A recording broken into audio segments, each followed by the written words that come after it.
આ ગાડી આવી હતી અમારી પાસે 220, તે સર્વિસ માટે આવી હતી. એમની ગાડી બહુ જ ખતરનાક રીતે ચાલતી હતી.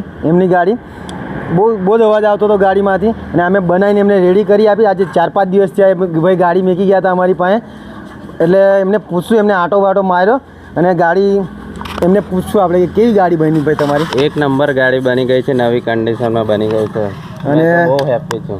અને તમારે આટો માર્યો કેવું લાગ્યું? નવી કન્ડિશનમાં એવું લાગ્યું ને? કન્ડિશનમાં આજે શોરૂમમાંથી લીધી હોય એવી કન્ડિશનમાં છે ગાડી. એવું. ને ક્યાંથી આવ્યા તમે? ગામ ભાદરવા, તાલુકો તિલકવાડા. અહીંયાથી 25 કિલોમીટર દૂર છે. એક નંબર ગાડી બનાવે છે, ફૂલ પૈસા વસૂલ. ઓકે, ચાલો. કોઈ પણ સ્પોટ ગાડી બનાવી હોય તો અજયભાઈને ત્યાં આવી જાવ. અને તમારે ગાડી મેકવી હોય એટલે તમારે ટાઈમ આપીને અમારી પાસે ગાડી બનાવવી પડશે. લાગી શકે છે, 10 ના 15 દિવસ થઈ જશે, પણ ગાડી એક નંબર ગાડી બનાવશો અમે કમ્પ્લીટ જ, પણ ટાઈમ આપવો પડશે અમને. Thank you.